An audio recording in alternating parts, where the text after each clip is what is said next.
जय श्री राम, जय श्री हनुमान। आप सभी का हमारे चैनल अमृत कलश में स्वागत है। आज हम उस अद्भुत रहस्य की ओर आपको ले चलेंगे जो हनुमान जी के जन्म के संबंध में जुड़ा हुआ है।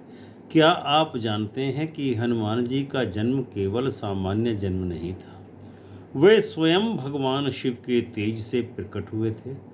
शिव जी का दिव्य वीर्य इतना प्रबल था कि उसे धारण करना हर किसी के लिए संभव नहीं था। तब देवी पार्वती की कृपा और भगवान विष्णु के मोहिनी रूप की लीला से यह दिव्य ऊर्जा माता अंजना के गर्भ में पहुंची। पवन देव ने उसे अपने संरक्षण में लेकर जीवनदायिनी शक्ति प्रदान की और इस प्रकार जन्म हुआ उस महाबली का जिसने आगे चलकर धर्म, सेवा, संयम और भक्ति का आदर्श स्थापित किया। शिव पुराण के शतरुद्र संहिता के अध्याय 19 और 20 में विस्तार से वर्णन किया गया है कि कैसे देवताओं ने मिलकर अधर्म का नाश करने हेतु हनुमान जी को पृथ्वी पर भेजा था। उनके जन्म की कथा में भगवान शिव का तेज, विष्णु जी की मोहिनी शक्ति, पवन देव की गति, अंजना की तपस्या और सप्त ऋषियों का आशीर्वाद सभी का समन्वय शामिल था। इसलिए हनुमान जी को केसरी नंदन और पवन पुत्र कहा गया है। वे केवल बल के प्रतीक नहीं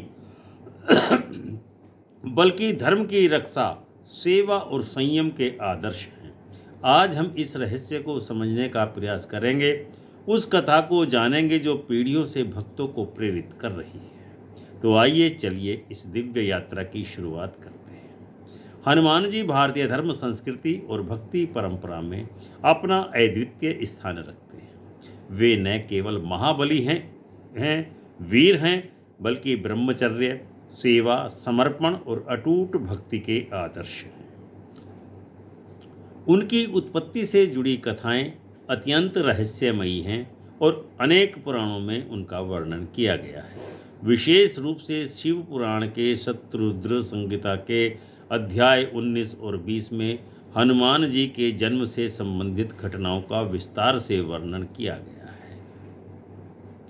उनके जन्म में शंकर जी का वीर्य, भगवान विष्णु के मोहिनी रूप का योगदान, पवन देव का स्पर्श तथा ऋषियों की भूमिका सम्मिलित है।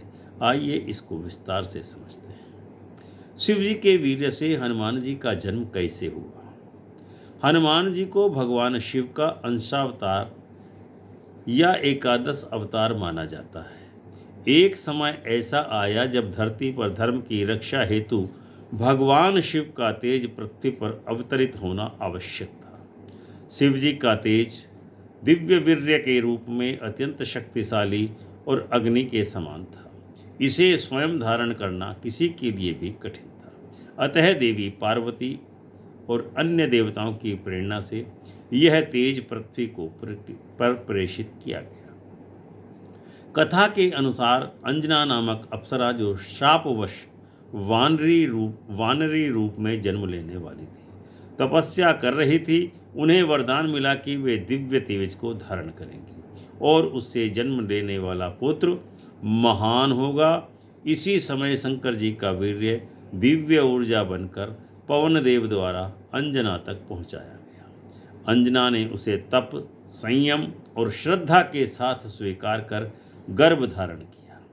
इस प्रकार हनुमान जी का जन्म हुआ, जो शिव का अंश, रुद्रावतार और पवन का स्पर्श लेकर धरती पर आए। इस दिव्य जन्म में संयम, त्याग, तप, सेवा और धर्म की रक्षा का संकल्प निहित है।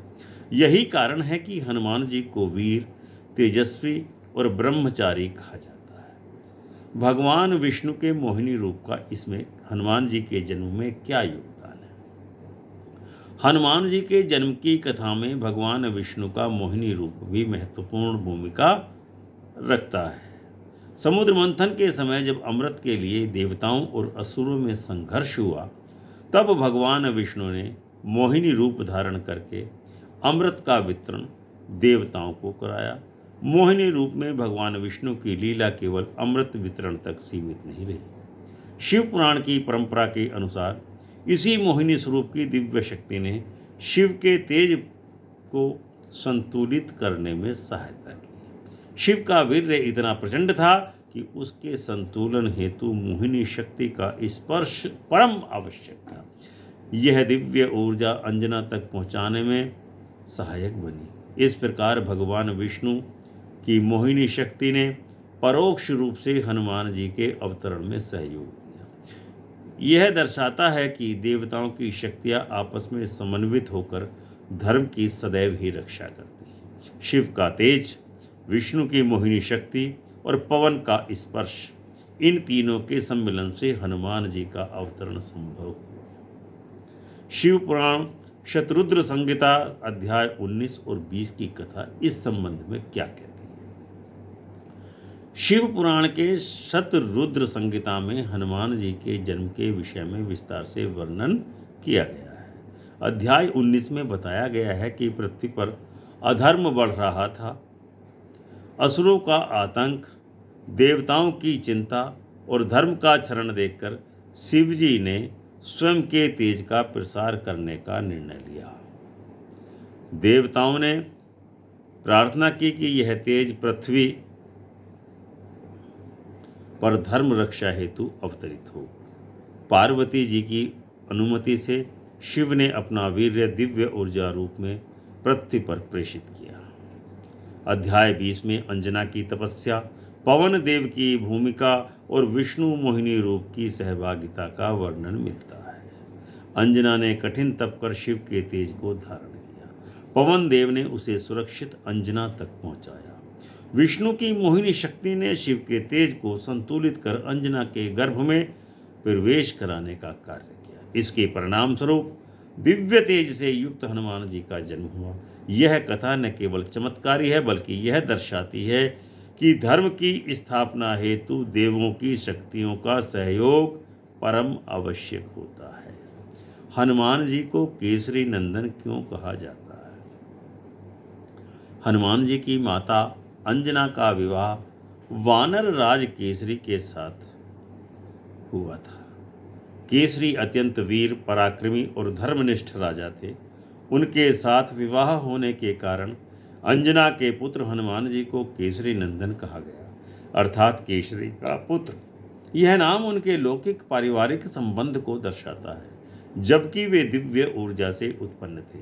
केसरी नंदन नाम उनकी वीरता, कुल परंपरा और वानर वंश से संबंध का परिचायक है। इसके साथ ही यह नाम उनकी वीरता, निर्भीकता और धर्म रक्षा की शक्ति का प्रतीक बन गया। हनुमान जी को पवन का पुत्र क्यों कहा जाता है? हनुमान जी को पवन पुत्र या मारुत नंदन कहा जाता है क्योंकि पवन देव ने शिव के तेज को अंजना तक पहुंचाने में अपनी महत्वपूर्ण भूमिका निभाई थी। इसीलिए पवन देव जीवनदायिनी शक्ति के रूप में जाने जाते हैं। बिना पवन के पूरे संसार में, पूरे ब्रह्मांड में किसी भी प्राणी का जीवन संभव नहीं है। इसीलिए पवन देव को जीवनदायिनी शक्ति कहा जाता है। वे हर जीव में प्राणवायु का संचार करते हैं। हनुमान जी में पवन का स्पर्श होने के कारण उन्हें पवन पुत्र कहा गया।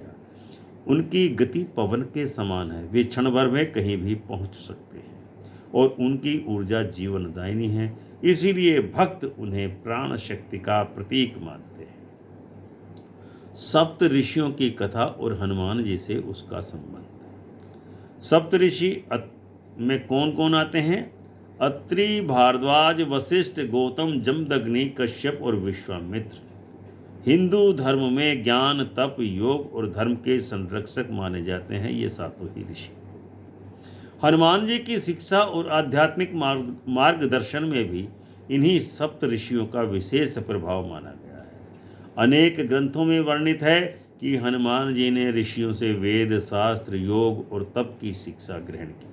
उनके ब्रह्मचर्य और संयम का आधार इन महान ऋषियों की परंपरा में ही निहित है। सप्त ऋषियों का ध्यान धर्म की रक्षा पर केंद्रित है। उन्होंने हनुमान जी में निहित शिव का तेज पहचान करके उन्हें धर्म कार्यों हेतु ही प्रेरित किया। यही कारण है कि हनुमान जी को ऋषि परंपरा का अनुयायी और धर्म स्थापना का वाहक माना जाता है। वे केवल बलवान योद्धा ही नहीं, बल्कि ज्ञान, विवेक, सेवा और तप के भी आदर्श हैं, भक्ति के भी आदर्श हैं।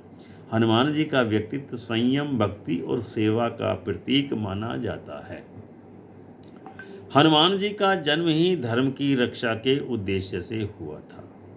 उनके जीवन का प्रत्येक कार्य त्याग, सेवा और भक्ति से प्रेरित है। वे राम भक्त हैं, जिन्होंने प्रभु राम की सेवा में अपना पूरा जीवन समर्पित कर दिया। उनकी शक्ति का उपयोग कभी अहंकार या स्वार्थ में नहीं, बल्कि दूसरों की रक्षा और धर्म की स्थापना में ही हुआ। उनकी भक्ति अटूट है, उनकी शक्ति अद्वितीय है और उनका संयम प्रेरणादायक है। वे वीरता के साथ साथ विनम्रता के आदर्श भी हैं।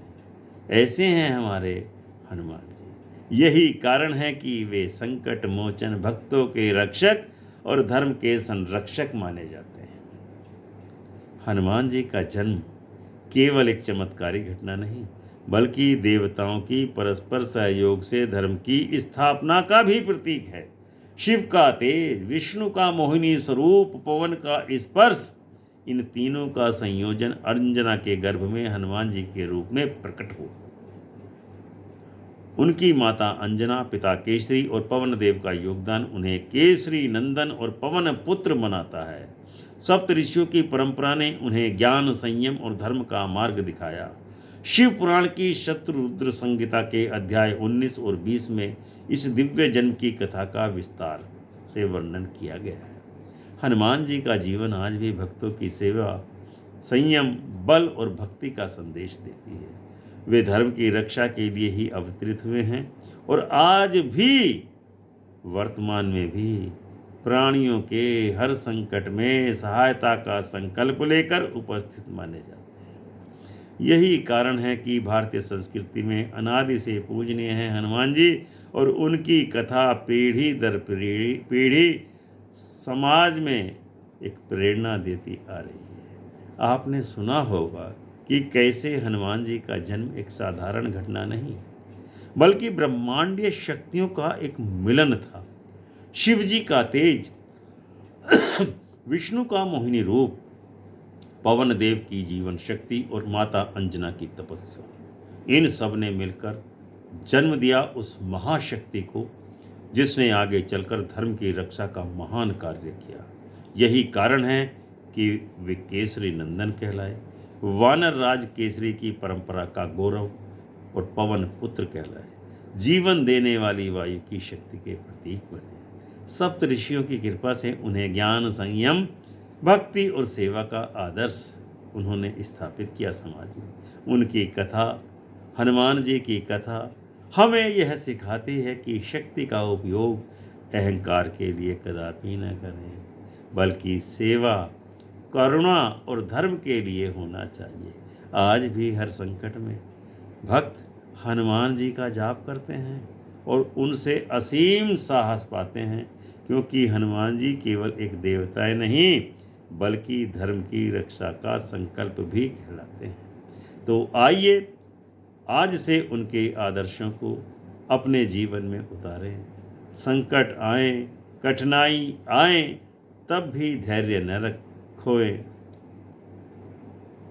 सेवा करें, ईश्वर की आराधना करें, हनुमान जी पर विश्वास रखें। यही हनुमान जी की शिक्षा है। आपको यह जानकारी अच्छी लगी हो तो वीडियो को अपने परिवार, मित्रों, रिश्तेदारों के साथ शेयर करें, चैनल को सब्सक्राइब करें। तो प्रेम से बोलिए जय सिया राम, बोलो जय हनुमान।